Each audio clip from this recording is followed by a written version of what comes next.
My cousin bragged about paying for her own wedding until I found out she used the college fund our grandfather left both of us.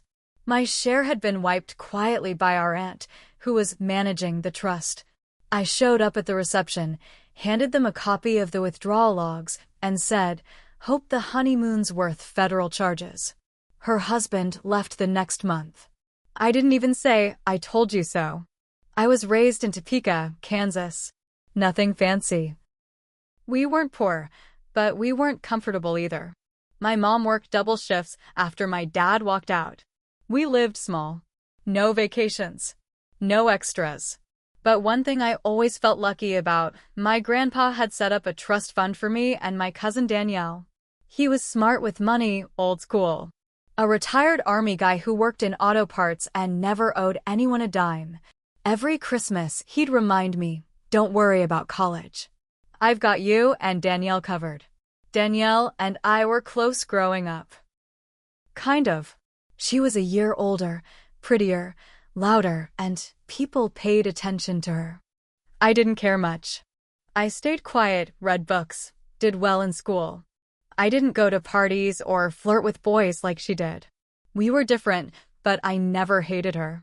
My mom and her sister Teresa, Danielle's mom, were night and day. My mom was quiet, worked herself into the ground, never complained. Teresa? She liked nice things. Expensive clothes. Fancy brunches. She lived like someone with money, but she and her husband never seemed to actually have money. When Grandpa passed away, I was 16. Massive heart attack. He died alone in his recliner, and Teresa was the one who found him. After the funeral, Teresa told the family that Grandpa had left her in charge of the trust. She said he named her executor because she handled financial matters better.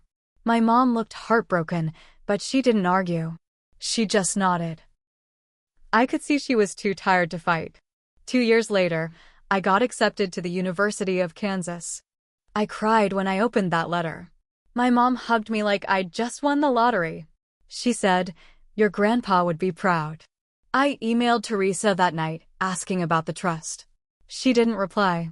A week later, I called. "Oh, sweetheart," she said like nothing was wrong. "I'm so sorry, I meant to get back to you. The trust wasn't as big as we expected. After taxes, fees, and some market losses, there's not much left." "How much?" I asked. She hesitated. "Around $3,000. My stomach dropped. That didn't make sense. Grandpa told me that there was about $50,000 in the trust for each of us. He set it up when we were born. He said we'd both be able to go to college without debt. He was proud of that." I brought it up to Teresa. Her tone changed. She went cold. "Well," she said sharply, "things change. It's not my fault the market tanked. You should be grateful there's anything left." I didn't have the energy to argue. I was 18. What could I do? So I took the $3,000 and applied for student loans. I worked at a diner nights and weekends, barely scraping by. I told myself, at least you're still getting a degree. That's what matters. But it stayed in the back of my mind. Every tuition payment. Every time I skipped a meal to save money. I thought about Grandpa. I thought about that trust. Then came Danielle's wedding. It was huge. Huge. The kind of wedding you see on Instagram and think, no way they paid for that themselves. A full weekend event at a private estate outside of town. Custom invitations. Designer dress. Imported flowers. Open bar. A goddamn fireworks display after the vows. People were stunned. I heard one of Teresa's friends say, "How did Danielle afford all this?" And Teresa said, smiling like she was the proudest mom alive, "Oh, Danielle paid for everything herself. She's so responsible." I nearly choked on my soda. After that wedding, I couldn't shake the feeling anymore. I knew. I just knew something wasn't right. So I started digging. I still had Grandpa's original paperwork in a shoebox under my bed. I remembered every word he said. I called my friend Jake, who works in a small financial firm in town. I showed him what I had. I asked him, "Is there any way to find out where the money went?" Turns out, yes. Jake helped me file a records request through the trust's management bank. It took a few weeks, but I got the logs. Every withdrawal, every transfer, every miscellaneous expense. Every one of them signed off by Teresa. She started pulling money immediately after Grandpa's death. And not just small stuff. I'm talking $5,000 here, $8,000 there. One was even labeled wedding planner deposit. Another, $12 for 100, just said venue. I printed out over 30 pages of records. She drained nearly all of it. Danielle's share. My share. It was all gone. And it had paid for her damn wedding. I sat in my apartment and stared at the pile of paper. I was shaking. I don't cry easy, but I cried that night. I felt sick. It wasn't just the money. It was them. They had lied. Smiled in my face while they stole from me. I wanted them to know I knew. So I planned. Danielle's wedding reception was that weekend. The real one. They were throwing a second party for people who didn't make the ceremony. Of course, I wasn't invited. No surprise. But I showed up anyway. I wore a black dress and walked in like I belonged there. I spotted them near the cake, Danielle in her white reception dress, Mark in a gray tux, Teresa glowing like the mother of royalty. I walked right up to them. Danielle smiled, confused. "What are you doing here?" I didn't answer. I held out the manila envelope. "Thought I'd bring you your wedding gift." Teresa looked nervous. "What is this?" I looked Danielle dead in the eye.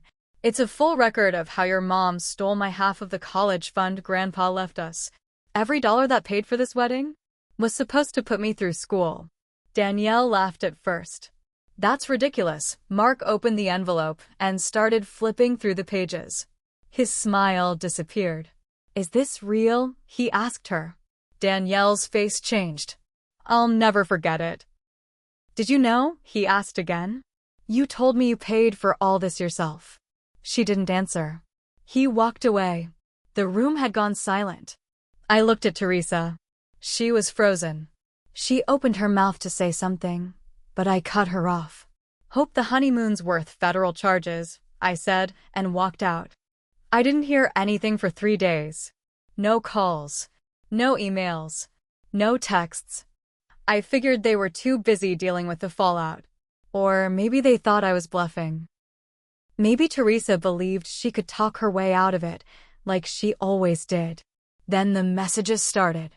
Danielle called me first. I didn't answer.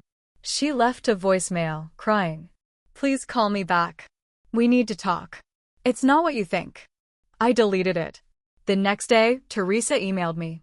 This time, she wasn't sweet or apologetic. She was pissed. "You have no idea what you've done. You've embarrassed this family in front of hundreds of people. That trust wasn't your money.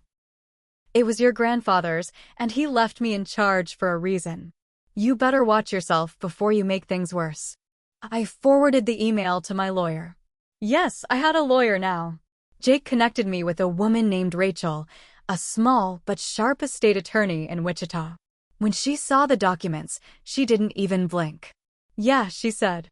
"This is fraud. You've got a solid case." She helped me file a formal complaint with the probate court. We submitted all the logs, copies of the trust, and Teresa's email. The court issued an order to freeze any remaining funds. There wasn't much left, and to audit the full history of the trust. That's when the real chaos started. I heard from my Aunt Sharon, the one who lives in Denver. She called me out of the blue. "Sweetheart, what the hell is going on?" Apparently, Teresa had started calling every family member she could, spinning a new story. "She's telling people you forged the documents," Sharon said. "She's saying you're trying to ruin Danielle out of jealousy." Jealousy. That word hit me like a punch.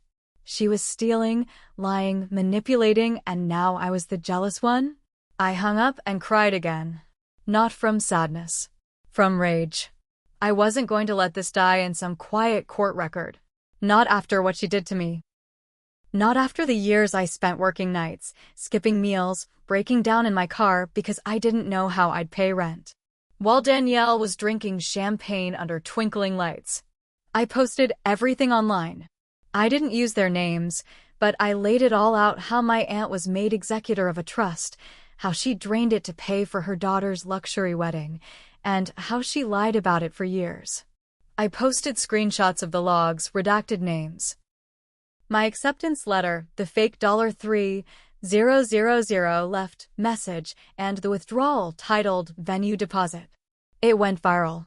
Not massive viral, but enough. Local people started talking. It made it to a Facebook group for Kansas residents. One of the commenters said she recognized Danielle from high school. Another said she was at the reception and remembered the moment I showed up. They called it the envelope drop. It became a thing. And that's when I found out something else. Mark, Danielle's new husband, was gone. A girl I went to high school with messaged me on Facebook. She said her cousin worked with Mark at a dealership in Kansas City. According to her, he packed up and left town 2 weeks after the wedding. Filed for annulment. Told people Danielle had kept some big secrets. But that wasn't all. Turns out, Mark's parents had gifted them $20,000 as a wedding present. And that money? Danielle tried to use it to pay off some of the vendors. Vendors she'd promised were already paid. Mark's parents were furious. They demanded their money back. When Danielle couldn't pay it, they threatened to sue. So now she was facing 2 lawsuits, one from me and one from her in-laws. I almost felt bad. Almost. Then Teresa showed up at my apartment. I had just come home from class. She was parked in front, leaning against her car like she was in some Lifetime movie. I walked right past her. "You don't want to do this," she said, following me up the stairs. I stopped and turned. "Do what?" "Hold you accountable." "It was never personal," she said. "I did what I had to do to give my daughter the life she deserves." I stared at her. "And I didn't deserve college?" She didn't answer. I opened my door. "I can make this all go away," she said, stepping forward. "If you drop the case, I'll write you a check. $10,000. I laughed. I actually laughed in her face. "That's not even a quarter of what you stole." "You're destroying your family," she said. I looked her dead in the eye. "No," I said. "You already did that." I shut the door in her face. That was a month ago. Danielle moved back in with Teresa. She's off social media. I hear she tried to start a GoFundMe to rebuild her life. It didn't get far. The court date is coming up. Rachel says we'll likely win. The evidence is solid, and Teresa's been caught lying on record. And here's the part that keeps me up at night. Grandpa trusted her. He picked her. Signed the papers. Believed she would do right by us. And she spit on that. She stole from both of us, but only one of us stayed quiet about it. Not anymore. The week before the court date, I got an unexpected message from Danielle. She sent it through an anonymous email, probably trying to avoid me blocking her again. Subject line: "Please read. You don't know everything." Part of me wanted to delete it. But curiosity won. The message was long. No crying. No name-calling. Just this weird, steady tone. Almost like she was tired. Or numb. She wrote, "I didn't know the money came from your share. I swear on my life. Mom told me it was hers. That she'd saved it up over the years. She said Grandpa left her extra money for taking care of him toward the end. I asked a few times. She got mad. Said I should just be grateful. I wanted to believe her. She said she started suspecting something when I showed up at the reception. But what really hit her was Mark leaving. He told her on the way back from their short, tense honeymoon that she lied too easily, and that he couldn't trust her anymore. When she tried to explain, he asked her straight up, "Would you have ever told me the truth if your cousin hadn't shown up?" Danielle admitted she didn't know. That's when she said she found something. In Teresa's closet. A red accordion file full of documents Grandpa had left behind. Originals.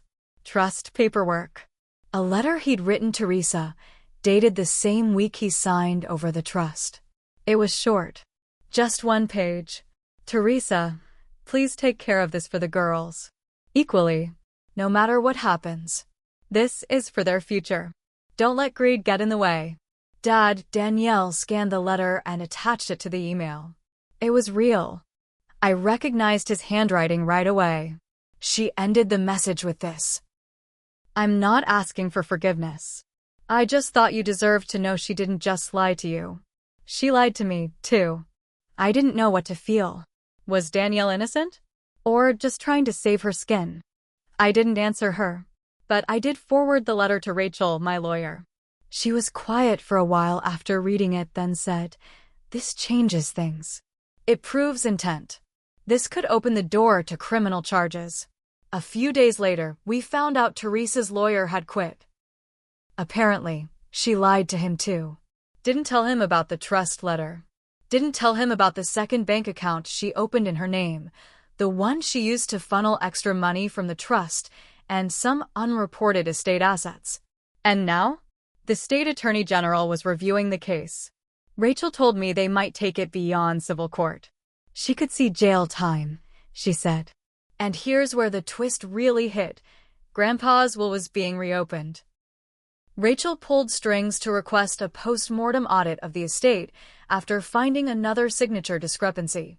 The original will Grandpa had signed left more than just the trust.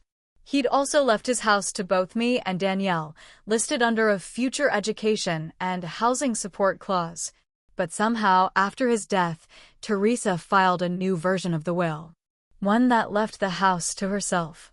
Claimed it was updated. No witnesses. No notarization. Just her word and a signature. Forgery. Rachel said, "This is bigger than just a trust case now. She tampered with the entire estate." I couldn't believe it. All those years I'd thought the house had gone to Teresa because of some private arrangement with Grandpa. Turns out, she'd forged the whole damn thing and no one checked. And now, the DA was looking into opening a formal investigation. It was all unraveling. Fast. Danielle sent me another message. Short this time. She stole from both of us. You're not alone. If there's a way to fix this, I'll stand with you in court. I didn't answer right away. But I started thinking, maybe the best revenge wasn't just burning Teresa to the ground. Maybe it was doing what Grandpa actually wanted. To make sure we both got the future he tried to give us. The court hearing started on a Tuesday morning. The room was full, local reporters, a few distant relatives, and even some neighbors from Teresa's side who had once told people I was ungrateful. I sat near the front with Rachel, papers in hand, eyes forward. I didn't want to look at Teresa, but when I finally did, I barely recognized her. She looked smaller somehow. Not just physically. Something about her was deflated. No makeup. Hair flat. She didn't wear the bright, expensive clothes she used to. Her lawyer wasn't the high-end type either, just some guy from Wichita who looked exhausted. Danielle was in the second row. She didn't try to sit next to Teresa. She didn't even glance her way. When they called her to testify, I saw Teresa flinch. Danielle told everything. How Teresa lied about the trust. How she created a shell company. How she used fake invoices to move the money and told Danielle to stay out of it or risk getting cut off. She told the court about the forgery, about the house, and even about the letter Grandpa had written. They entered it into evidence. I watched Teresa's mouth tighten. She didn't say anything. Didn't look at Danielle. Didn't look at me. Then they called me. I took a breath and walked to the front. I told my story. The work. The loans. The night shifts. The stress. The way I'd begged for answers and been lied to. The way I'd walked into that wedding and dropped the truth on their carefully built lie. I didn't cry. Not until the judge asked one question. What would your grandfather have thought? My voice cracked when I answered. He trusted her. And she threw it away. He'd be ashamed. I know I am. That was it. The court ruled in my favor. But it didn't stop there. The DA announced the criminal charges 2 weeks later. Teresa was charged with fraud, forgery, wire fraud, and elder neglect after the state looked into her treatment of Grandma. Apparently, she'd taken money from Grandma's Social Security checks and hadn't paid the rehab center in months. They arrested her at home. It was on the local news that night. The woman who used to throw brunches and wear designer purses was handcuffed on her own porch. I didn't smile. I thought I would. But I didn't. Danielle and I both got awarded what was left of the estate. It wasn't much after the legal mess, but it included the house once owned by Grandpa. We agreed to sell it and split it down the middle. I used my share to pay off my loans. Every last dollar. Danielle moved to a different state. Said she wanted to start over. I didn't stop her. We still talk sometimes, but it's not like it used to be. I don't think it ever will be. And Teresa? She took a plea deal. 5 years in prison. No visitors allowed the first 6 months. No early release. Last I heard, she's been assigned to cleaning duty in the facility and is already fighting with the guards. I visited Grandma the month after everything ended. She was sitting in a wheelchair, watching a cooking show on mute. When she saw me, she smiled.